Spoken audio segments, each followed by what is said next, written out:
हरतालिका तीज के दूसरे दिन तृतीया के बाद क्या आती है? जम के बोलो, जम। गणेश चतुर्थी। गणेश जी बैठते और गणेश चरित्र अपन श्रवण कर रहे हैं और कल से चतुर्थी लग रही है। संपूर्ण देशवासियों को आज गणेश चतुर्थी की बहुत बहुत बधाई हो। गणेश जी अगर लेकर आ रहे हैं तो बैठी हुई मूर्ति लेकर आए, और गणेश जी लाए मना नहीं है। गणेश जी जब लेकर आए तो घर में बिठाने के लिए ला रहे हैं तो राइट सूंड का गणेश लेकर आए, सीधी हाथ का। आपका सीधा हाथ देख लेना, उसी के हिसाब से गणेश जी को अपनी ओर रखकर, या गणेश जी का सीधा हस्त कमल देख लेना। आपका तो उल्टा मान्य होगा जब आप देखेंगे तो गणेश जी का जो सीधा हस्त कमल हो, उस साइड अगर गणेश जी की सूंड है तो वो सूंड का गणेश घर के अंदर विराजमान हो। उल्टी सूंड का गणेश, लेफ्ट सूंड का गणेश, ये गणेश व्यापार, व्यवसाय, फैक्ट्री, दुकान, बिजनेस, ऑफिस जगह पर विराजमान हो। बहुत ध्यान देना, उल्टी सूंड के गणेश बहुत कम बनते हैं। क्यों कम बनते हैं? इसका शास्त्रीय प्रमाण है। कभी किसी मूर्तिकार के पास जाना और मूर्तिकार के पास जाकर पूछना, भैया तुम उल्टी सूंड का गणेश क्यों नहीं बनाते? जितने भी बनते सीधी सूंड के बनते। कभी पूछना उससे, वो बताएगा कि उल्टी सूंड के अगर गणेश जी बनाए, 50 गणेश जी अगर उल्टी सूंड के बनाए हैं तो उसमें से कम 30 गणेश जी अपने आप टूट जाते हैं या बिगड़ जाते हैं। ये शास्त्र रीति है। उल्टी सूंड का गणेश बहुत कम पक पाता है या मिट्टी का बन पाता है। और यदि आपने अपने हाथों से भी उल्टी सूंड का गणेश मिट्टी का बनाया तो 10 दिन पूजन करोगे, 10 दिन के अंदर वो मूर्ति, वो सूंड, वो गणेश जी चटक जाएगा। उल्टी सूंड का गणेश टिकता ही नहीं है, वो बीच में से खंडित हो ही जाए।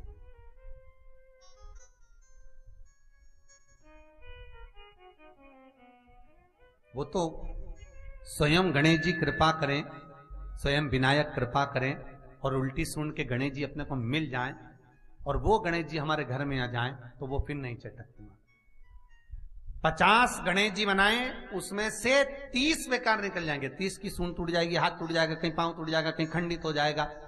आप देखना, आप भी अगर बाजार जा रहे हो गणेश जी लेने के लिए तो आप देखना, उल्टी सूंड का गणेश जी लोगे तो कहीं ना कहीं हाथ नबा होगा, कहीं पांव नबा होगा, कहीं पीठ नबी होगी, कहीं कुछ खंडित होगा, कुछ ना कुछ उसमें मिस्टेक मिलेगी ही, ये पक्का है। और ना मानो तो आपके नगर में भी जाकर देखो, आप तो गणेश जी लेने जाओगे ना तो विचार करना, शिव कथा सुन रहे हो कि गलत है कि सही, आप देखना जाए।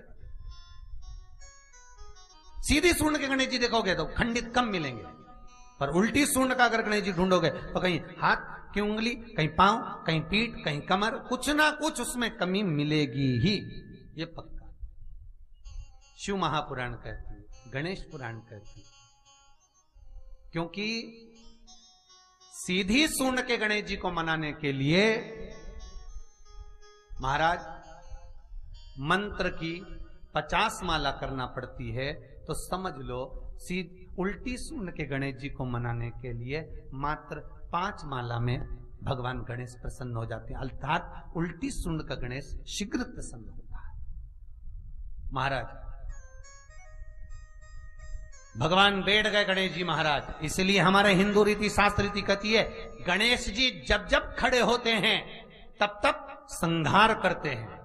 गणेश जी जब जब खड़े होते हैं तब तब किसी ना किसी का संहार करते हैं। और गणेश जी जब बैठे रहते हैं तो सुख, समृद्धि, वैभव, आनंद, संपदा प्रदान करते रहते हैं। यहां तक जो जीवात्मा मर कर आती है, जो जीवात्मा भगवान गणेश के सम्मुख में आकर प्रथमता में खड़ी होती है, उस जीवात्मा के सम्मुख खड़े होने पर गणेश जी उसका फल भी प्रदान कर देते हैं। जा, मैं तुझे, तू मेरे सामने खड़ा है, मैं तुझे ये सुख देता हूं, जा। मैं पूछा, गणेश जी फ्री कब रहते हैं? तो हमने कहा अब ये तुम्हारे ऊपर, हमको तो मालूम भी नहीं, हम तो अपॉइंटमेंट लिए भी नहीं उनसे, तो तुम्हें ज्यादा स्मरण हो। तो किन आप शंकर जी की कथा करते हो, आपको नहीं मालूम कि गणेश जी कब फ्री रहते हैं? हमने कहा गणेश जी फ्री रहने का केवल एक समय होता है, एक टाइम होता है, एक पल होता है, एक घड़ी होती है कि गणेश जी महाराज हमारे घर में आ गए। गणेश जी की सबसे पहली जो आरती हो, उस आरती के समय पर अगर धूप बत्ती जलाई जाए या गोबरी को जलाकर उसमें गूगल छोड़ी जाए और गूगल छोड़ने के बाद गणेश जी का नाम ध्रुम वर्ण कह दिया जाए, तो गणेश जी को तुम्हारे घर की पूजा स्वीकार करना पड़ती है। बस वो समय हम जानते, हम तो बस उतना जानते हैं कि शिव महापुराण में लिखा और मुद्गल पुराण में लिखा, गणेश पुराण में लिखा, गणेश जी का एक नाम होता है ध्रुम वर्ण। क्या नाम है? ध्रुम वर्ण गणेश जी का एक नाम होता है। जब हम धूप जलाकर और धूप लगाने के बाद में गणेश जी की सबसे पहली आरती करने के पहले अगर हम सबसे पहली आरती गणेश जी की कर रहे हो, अपने घर में स्थापना कर रहे हो, बिठा रहे हो, और तुम चाहते हो कि गणेश जी मेरे घर में आके मेरी पूजा को स्वीकार करें और जो मांगू मेरा गणेश मुझे दे 10 दिन के अंदर, तो पहला नाम लेकर पुकार लेना ध्रुम वर्ण विनायक, बैठो, बस काम हो गया। वो फ्री होकर आता है, वो बैठता है, अलमस्तता में बैठता। तिजोरी के अंदर जो गणेश की प्रतिमा रखी जाती है, किस नाम से रखी जाती है? तो तिजोरी में हम जो गणेश की प्रतिमा रखते हैं वो वरद विनायक के नाम से रखते हैं। कौन सा गणेश? वरद। वरद विनायक के नाम से तिजोरी में गणेश रखते हैं। और वरद विनायक के नाम से गणेश जी तिजोरी में रखाते हैं। आपको कथा में कहा था, घर में सीधी सूंड का गणेश और व्यापार व्यवसाय ऑफिस में उल्टी सूंड का गणेश होना चाहिए। वरद विनायक को तिजोरी में। जब मकान का गृह प्रवेश होता है तो गणेश जी की पूजन जो दरवाजे पर करी जाती है उसे सिद्धि विनायक गणेश कहते हैं। कौन सा गणेश?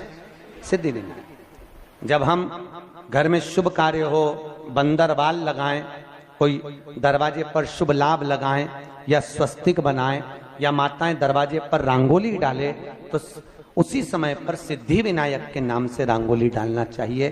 तो घर में लक्ष्मी बढ़ती है, सिद्धता बढ़ती है। याद रखिए, कभी भी गणेश जी को, मिट्टी के गणेश जी लाते हो भादो महीने में, तो विसर्जन करो, तो विसर्जन के समय पर 2 बिंदी, एक कंकु की एक हल्दी की, दीवार पर जरूर लगा देना चाहिए। क्यों?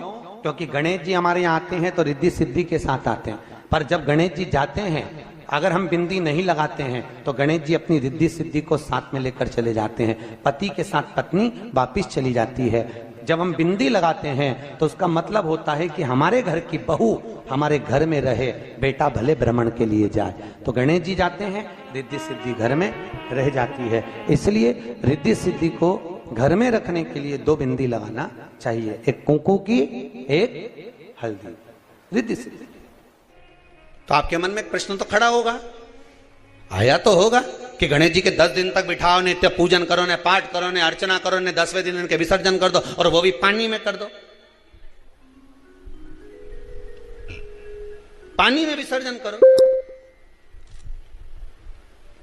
तो ये कहां लिखा कि जल में विसर्जन करो?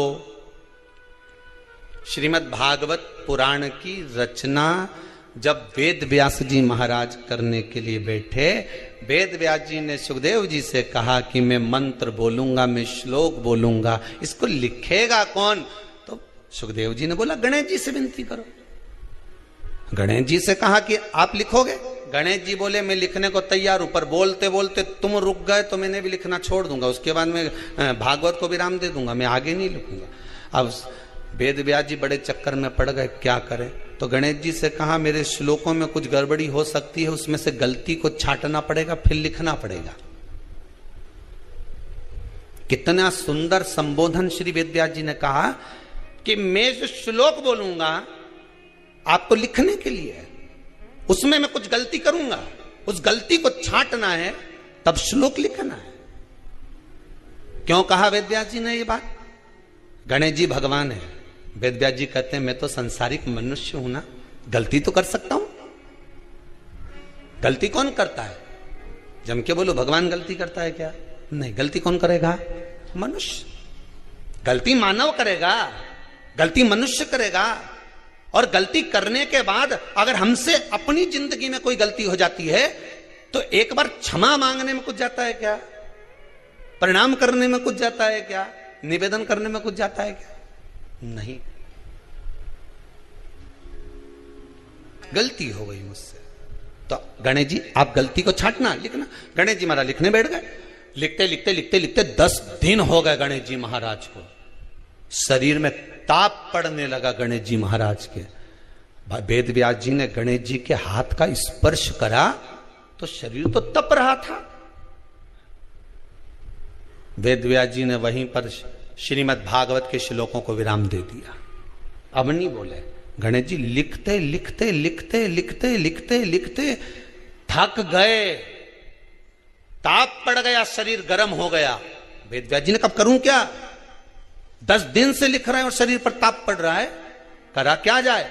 उन्होंने गणेश जी का हाथ पकड़ा, उठाया और कहा चलो प्रभु हमारे साथ में। वेद व्यास जी गणेश जी को ले गए और ले जाकर शीतल जल में श्री गणेश जी महाराज को बिठा दिया। गणेश जी को पानी के अंदर उनको विराजमान कर दिया कि अब आप ताप को थोड़ा ठंडा कर लीजिए। शीतल जल में बिठाया। उस दिन से नियम हो गया कि 10 दिन गणेश जी बैठते हैं और फिर उनका विसर्जन होता है पानी के अंदर, जल के अंदर। शरीर का ताप मिट जाए। तो गणेश जी ने वचन दिया है वेद व्यास जी महाराज को, आपने मेरे ताप को मिटाने के लिए मुझे जल में बिठाया है। जो मुझे जल में विसर्जन करेगा मेरा ताप तो मिटेगा ही, साथ में जो मुझे जल में विसर्जन करेगा उसके जीवन के भी ताप को मैं मिटा दूंगा, उसके जीवन के ताप को मैं मिटा दूंगा। ताप मिटा दिया।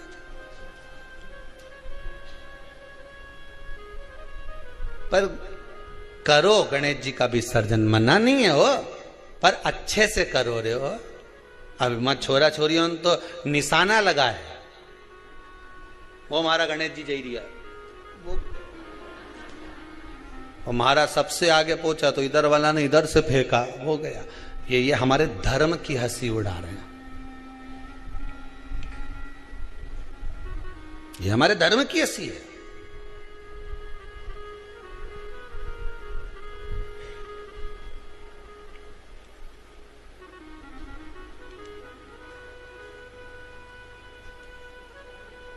धर्म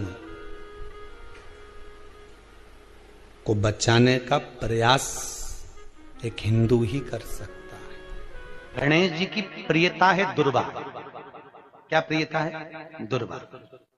कितनी दुर्वा गणेश जी को समर्पित करी जाती है? मात्र 5। कितनी? आज के जमाने में लोग गट्ठा बनाकर चढ़ा दें, वो अपनी जगह पर 5 दुर्वा पंचम इंद्रियों को वश में करने के लिए और भगवान के 5 जो स्वरूप हैं उनको अपने भीतर उतारने के लिए 5 दुर्वा। और दुर्वा में भी 3 गांठ। जब दुर्वा समर्पित करी जाती है तो उसमें नीचे दुर्वा की डंडी पर गांठ रहती है, 3 छोटी छोटी गांठें होना चाहिए। कितनी गांठ? जो भगवान को समर्पित करी जाए। कहां चढ़ाते हैं दुर्वा? गणेश जी का जो दांत टूटा है उस दांत की ओर गणेश जी को दुर्वा समर्पित करी जाती है। इसलिए हमारे हिंदू धर्म में 2 तरह के गणेश जी का प्रमाण कहा जाता है, एक राइट सूंड के गणेश, एक लेफ्ट सूंड के गणेश। राइट सूंड का जो गणेश होता है वो घर में रखा जाता है और लेफ्ट सूंड का जो गणेश होता है वो अपने ऑफिस में, व्यापार की जगह पर, दुकान में, धंधे में, पानी में, सर्विस में, नौकरी में लेफ्ट सूंड का गणेश रखा जाता है। जिसकी दुकान, व्यापार, व्यवसाय में अगर राइट सूंड का गणेश रखा जाता है तो लक्ष्मी आती है पर टिकती नहीं है। इसलिए घर में सीधी सूंड का गणेश और दुकान, व्यापार, व्यवसाय में, ऑफिस में उल्टी सूंड का, 2 गणेश। तो इसका मतलब ये थोड़ी ना कि तुम्हारे घर में गणेश जी बैठा तो तुम उठा के बदल लिया, यहां कहां दिया, यहां कहां दिया। अब रखे रहने। हमेशा याद रखो गणेश चतुर्थी के बाद अनंत चतुर्दशी पर जब गणेश जी का विसर्जन करते हैं तो गणेश जी की 2 धर्म पत्नियां, वैसे तो गणेश जी की कुल मिला के 5 पत्नी है। कितनी है? गणेश जी की 5 पत्नी। पहली श्री, दूसरी तुष्टि, तीसरी पुष्टि, चौथी रिद्धि और 5वीं सिद्धि। ये व्यक्ति के नाम के आगे जो लिखा रहता है ना श्रीमान, ये श्री संबोधन कहां से आया? और एक पीछे लिखते हैं, जैसे नाम के आगे लिखते हैं श्री और पीछे लगाते हैं जा में ई की मात्रा जी। लिखते हैं कि इधर नहीं लिखते? लिखते हैं श्रीमान अग्नि प्रसाद जी, श्रीमान बद्री प्रसाद जी, श्रीमान हरीश प्रसाद जी। तो श्री आगे क्यों आया और जी पीछे क्यों आया? कौन ने लगाया? किस लिए लगाया? कौन ने बताया कि आगे श्री लिखो? किसी के नाम के आगे जी लिख दे, पीछे श्री लिख दे, मर्जी अपनी, अपन कुछ भी लिख सकते। पर किसने कहा कि आगे श्री लिखो? क्योंकि गणेश जी महाराज जब विवाह करने जा रहे थे और गणेश जी की जब बारात जा रही थी तो यमुना जी के तट पर गणेश जी की प्रथम पत्नी श्री गणेश जी के चरण पखारने के लिए खड़ी हो गई।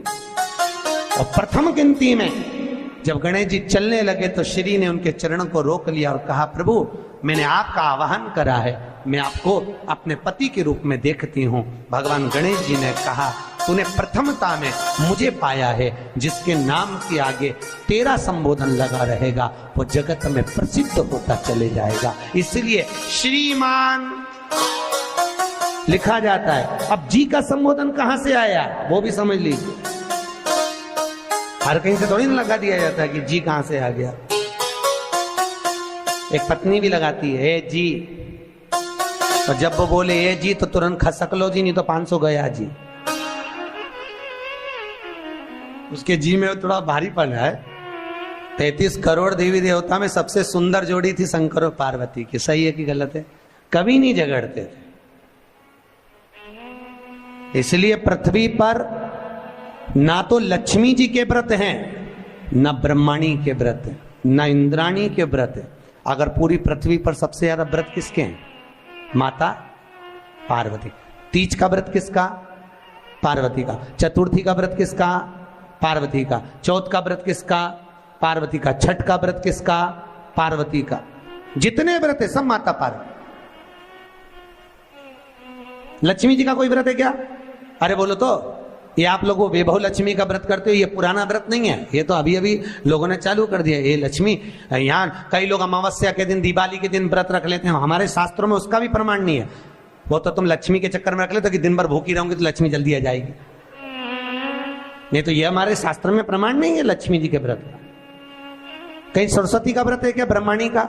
अरे बोलो तो सर, बसंत पंचमी के दिन रखती हो कि सरस्वती का व्रत? नहीं, केवल एक व्रत माता पार्वती का। क्यों नहीं है? लक्ष्मी का व्रत इसलिए नहीं है क्योंकि माता लक्ष्मी भगवान नारायण को श्राप दी थी। जब लक्ष्मी जी श्रृंगार कर रही थी और इतने में भगवान विष्णु आ गए और भगवान विष्णु ने लक्ष्मी जी का मुख देखा, देखकर हंस दिए। इतने में लक्ष्मी को क्रोध आ गया, हे नारायण तुम मुझे देखकर हंसे हो घोड़े की तरह, इसलिए मैं तुम्हें श्राप देती हूं, तुम्हारा सिर कट जाए और तुम्हें घोड़े का मुख लग जाए। तो भगवान नारायण को घोड़े का मुंह लगा और नारायण का हयग्रीव अवतार हुआ। कौन सा अवतार? हयग्रीव। ये लक्ष्मी का श्राप नारायण को लगा था, इसलिए लक्ष्मी का कोई व्रत नहीं। ब्रह्माणी ने ब्रह्मा को श्राप दिया था पुष्कर राज की भूमि पर। जब पुष्कर राज की भूमि पर यज्ञ हो रहा था, ब्राह्मणों ने कहा ब्रह्म देवता मुहूर्त निकल रहा है, जल्दी यज्ञ में बैठो। ब्रह्मा जी ने नारायणी से कहा, ब्रह्माणी से कहा, ब्रह्माणी जल्दी चलो, सरस्वती जल्दी चलो, यज्ञ में बैठना है। ब्रह्माणी ने कहा भी आई तैयार होके। ब्रह्माणी तैयार होने में लगी रही, बहुत समय निकल गया, मुहूर्त निकलने लगा। ब्रह्मा जी से ब्राह्मणों ने कहा ये मुहूर्त निकल रहा है। ब्रह्मा जी ने कहा करे क्या? इतने में ब्राह्मणों ने कहा तुम बताओ क्या करे? ब्रह्मा जी बोले आपको जो करना है करो। ब्राह्मणों ने गाय को पकड़ कर ले आए और गौ माता को खड़ी कर कर गाय के सामने वेद ध्वनि करना प्रारंभ करा। जब वेद ध्वनि करी तो गाय के मुख से वेद माता गायत्री को प्रकट कर लिया। गायत्री को प्रकट करा, ब्रह्मा जी के पास में गठजोड़ा बांधकर बिठा दिया। जैसे बिठाया उसी समय पर ब्रह्माणी आ गई और ब्रह्माणी ने आकर देखा ब्रह्मदेव तुमने मेरी जगह पर दूसरी नारी को बिठाया है, मैं तुम्हें श्राप देती हूं, तुम्हारे पृथ्वी पर कहीं मंदिर नहीं बनेंगे। ब्रह्माणी ने श्राप दे, कहीं पर मंदिर है ब्रह्मा जी का, केवल एक जगह पुष्कर जी में जहां यज्ञ करा था वहां। तो ब्रह्माणी ने ब्रह्मा को श्राप दिया, लक्ष्मी ने नारायण को श्राप दिया, इंद्राणी ने इंद्र को श्राप दिया, पर एक माता पार्वती ऐसी थी जो कभी ऊंची आवाज में बात नहीं करती थी, इसलिए पृथ्वी पर सबसे ज्यादा व्रत माता पार्वती के होते हैं। कितना कितना शास्त्रों में हमारे यहाँ माँ पार्वती के पूजन का विधान कहा गया। अब कोई कहे कि केवल ये नारी का उपास है, कोई कहे कि तीज का व्रत केवल स्त्री का है, हरताली का तीज करे तो नारी का व्रत है, चतुर्थी का व्रत करे तो नारी का व्रत है, छठ का व्रत करे तो नारी का व्रत है, तीज का सातुड़ी तीज का व्रत करे तो नारी का व्रत है। ना ना ना ना, यदि पार्वती मंगल की कथा को आप पढ़ेंगे सुनेंगे तो उसमें वर्णन आता है पार्वती जी जितने व्रत धारण करती है वो पार्वती जी की मां मैनावती हिमालय राज उनकी भी 71 पीढ़ी को पार कर देती है, और पार्वती जी खुद के ससुराल की भी। जितने गण शिव महापुराण की कथा कहती है पार्वती जी के एक व्रत धारण करने से, मां जगत जननी के एक व्रत उठाने से, तीज का व्रत अगर मां पार्वती जी करती है तो शंकर भगवान के पास में जितने भूत प्रेत डाकनी पिशाचनी चुड़ैल भयंकर गण होते हैं, पार्वती जी अपने व्रत के बल से उन भूत प्रेत को भी मुक्त कर देती है। इतना बल माता पार्वती के व्रत में होता है, इतना बल।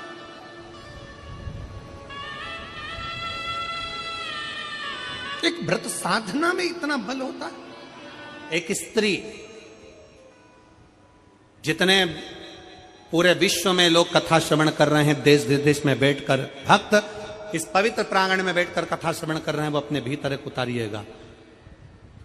पुरुष और स्त्री में एक अंतर है।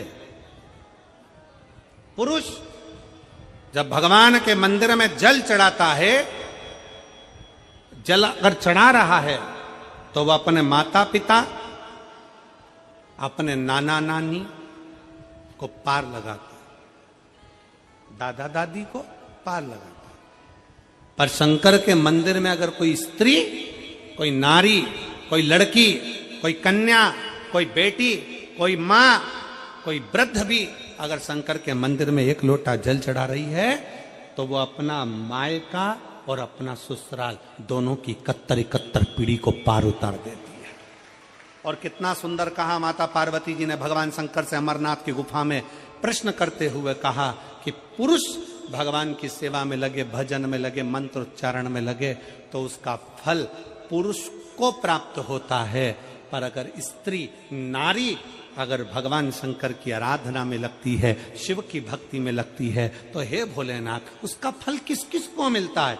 शिव महापुराण की कथा कहती है, भगवान शंकर का चरित्र कहता है पुरुष का करा गया पुण्य पुरुष को प्राप्त होता है, पर केवल भारत की भूमि पर एक नारी एक ऐसी होती है, स्त्री ऐसी होती है जिसने अगर सोमवार का व्रत कर लिया, मंगलवार का व्रत कर लिया, तीज का व्रत कर लिया, चतुर्थी का व्रत कर लिया, छठ का व्रत कर लिया, पंचमी का व्रत कर लिया, नवरात्रि के व्रत कर लिए, कोई सा व्रत, कोई सी पूजन अगर भारत की भूमि हो, चाहे देश विदेश की नारी हो, अगर कोई स्त्री व्रत करती है तो उसका फल केवल स्त्री अकेली को नहीं मिलता, उसका फल उसके बेटे को, उसकी बेटी को, उसके पति को, उसके ससुर को, उसकी सास को और उसके मायके को, सबको प्राप्त होता है। ये नारी के द्वारा किया गया पुण्य का फल उसके पूरे परिवार को मिलता है, पूरे परिवार।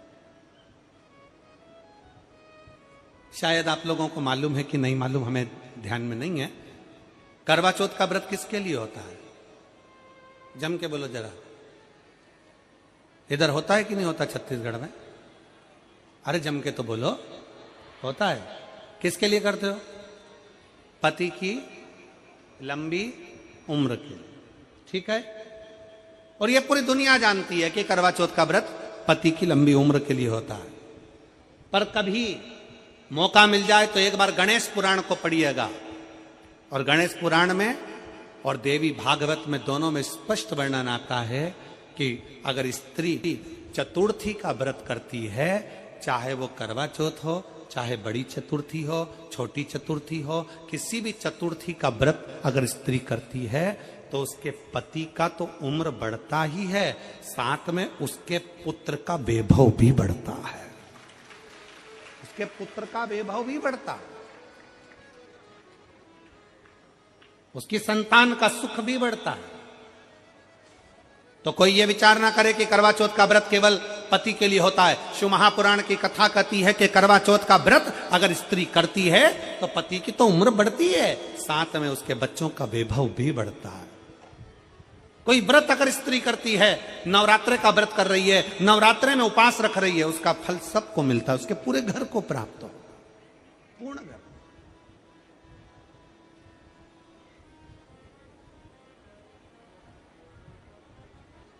शिव तत्व, शंकर की अविरल भक्ति, शिव की उपासना। मंत्री से ज्यादा मंत्र पर भरोसा रखो, मंत्री से ज्यादा मंत्र पर भरोसा रखो, और संसार से ज्यादा मेरे महाकाल पर भरोसा रखो। चतुर्थी का जो व्रत करने वाली होती हैं, जो चतुर्थी का पूजन करने वाली होती हैं, उनके भीतर का एक भाव होता है कि जैसे ही शाम का समय आए चंद्रदेव का पूजन करें, चंद्र जब प्रकट हो जाए, कलश भर लिया, उसके नीचे आखा दाना रख दिया, चावल गेहूं जो भी आप रखते हो पूजन के लिए, ऊपर पात्र आदि रख दिया, जलाशय, फिर अपन ने घी का दिया लगाकर पूजन भी कर ली। तो जो चतुर्थी का पूजन करने वाली होती हैं, जो चतुर्थी का नियम व्रत धारण करने वाली होती हैं, बड़ी बड़ी चतुर्थियां करती हैं या उसका नियम धारण करती हैं, तो चतुर्थी का जो पूजन करती है वो किस चीज के लिए होता है? केवल संतान, पुत्र, परिवार, हमारा कुटुंब, हम जिस कुल में हैं, हमारा कुल वैभव की ओर बढ़े, संपदा की ओर बढ़े और उसकी आयु बढ़े, उसकी आयु बढ़े, वैभव बढ़े। बहुत ध्यान दीजिएगा महाराज, चतुर्थी की पूजन में जो आप आखा दाना रखते हो, गेहूं वगैरह कुछ भी जो रखते हो, उसकी बड़ी महत्वता होती है महाराज। यहां तक कहा गया है, चतुर्थी की कथा तो आप लोग पढ़ते होंगे, जो लोग पढ़ते हैं उनको मालूम होगा, चतुर्थी की कथा में लिखा है, चौथ माता के व्रत में वर्णन किया गया है कि वो आखा दाना जो रखा जाता है, मान लो कोई जरूरी काम होता है तभी आखा दाना को रखा जाता है, संभाल के रखते हैं कि हम इस काम के लिए जा रहे हैं और हमारा ये कार्य सफल होना चाहिए। तो जिसने चतुर्थी का व्रत करा है, जिसने चंद्रदेव का पूजन करा, चतुर्थी का व्रत करा, वो गणेश जी से विनती करके वहां से 2-4 आखा दाना उठा ले, और जो व्यक्ति का काम अटक रहा है अपने ही घर का, पर दूसरे कुल को नहीं देना, अपने ही कुल के अंतर्गत जो काम अटक रहा है उसकी जेब में, उसके पल्लू में उस चीज को रख दिया जाए। तो चतुर्थी जो अगली आती है, जैसे आप महीने की करते हो तो महीने की, और आप जैसे करते हो कि 4 अलग बड़ी बड़ी चतुर्थी करते हो, तो उसके अनुसार आपका कार्य सिद्ध होता ही है। उस आखे दाने का इतना महत्व होता है क्योंकि चतुर्थी का व्रत करने वाली माता जब व्रत करती है तो स्वयं चतुर्थी की कथा में लिखा हुआ है कि पार्वती जी गणेश जी से चतुर्थी की कथा बचवाती। चतुर्थी की कथा बाची किसने थी? स्वयं गणेश जी महाराज ने। और सुनी किसने थी? माता पार्वती। बाचने वाले गणेश जी थे, सुनने वाली माता पार्वती थी। तो चतुर्थी की कथा जब होती है तो उसको स्वयं गणेश जी बाच रहे हैं। तो व्रत कौन सुन रही है? माता पार्वती। और आपने जो आखा दाना लिया वो गणेश जी के भाव से लिया, गणेश जी से निवेदन करके, विनय करके, प्रार्थना कर उसको प्राप्त किया। जिसके घर में संपदा की कमी पड़ती हो, बीमारियां ज्यादा फैल रही हो, बहुत कष्ट हो महाराज, बहुत ज्यादा दुखी हो महाराज, कोई काम नहीं बन रहा, बहुत तकलीफ में हो, तो शमी पत्र, शमी की पत्ती, जहां गणेश जी का स्थान है वहां पर 5 शमी पत्र 5 समर्पित करें और शंकर जी के ऊपर 3 शमी पत्र समर्पित करें। बहुत ध्यान देना, 5 शमी पत्र जहां गणेश जी का स्थान है शिवलिंग में वहां समर्पित करें, 3 शमी पत्र शिवलिंग के ऊपर समर्पित करें। 1 शमी पत्र शंकर जी की चौखट पर लेफ्ट भाग में, जाते समय आपका उल्टा हाथ, जब मंदिर से निकलो तो उल्टे हाथ पर लेफ्ट भाग में शंकर जी की चौखट पर समर्पित करें 1 शमी पत्र। और महाराज घी का दिया जहां लेफ्ट भाग में आपने शमी पत्र रखा है मंदिर में ना दिया लगाकर बाहर की ओर जहां शमी पत्र रखा है उसके ठीक साइड में एक घी का दिया लगा दीजिए। केवल गणेश चतुर्थी से लेकर अनंत चतुर्दशी तक गणेश पुराण कहती है भगवान गणेश जी का, मोर ध्वज का, मयूर ध्वज गणेश का नाम लेकर जो ये दीप शमी पत्र चढ़ा देता है उसके घर से कभी रिद्धि सिद्धि नहीं जाती, वैभव प्रतिष्ठा नहीं जाती। कर देखना अगले साल तक आपका व्यापार कितना चलता है हमको बताना जरूर, करके देखो एक बार। गणेश पुराण का, शिव महापुराण का यह प्रसंग करिए, जीवन में उतारिए। चतुर्थी से लेकर अनंत चतुर्दशी तक गणेश जी का मूल स्थान। आपको गणेश जी की मूर्ति पर चढ़ाने का नहीं बोल रहा है। क्यों नहीं बोल रहा है? क्योंकि गणेश जी की आप प्रतिष्ठा करोगे तो वो टेम्परेरी है, 10 दिन के लिए कर दिया फिर वापस विसर्जन कर दिया। पर जहां शंकर मंदिर में बैठ गए, शिवलिंग स्थापित हो गया, वहां ना जाने कितने समय से शंकर की आराधना हो रही है, वहां गणेश जी सदा विराजमान है, सदा आराधना। और देखो ये 10 दिन में अगर आपने शमी पत्र बिल्कुल मन से समर्पित करा है ना, तो मेरा विश्वास कहता है शिव महापुराण का, मेरे बाबा विश्वनाथ की कृपा कहती है, मेरा मन कहता है 10 दिन के अंदर आप शमी चढ़ाएंगे ना तो कुछ ना कुछ अच्छी खबर जरूर मिलेगी, ये पक्का है। पर हमें बताना जरूर, व्हाट्सएप पर हो, मैसेज जरूर करना कि क्या फायदा हुआ आपको 10 दिन के अंदर, बोलना जरूर।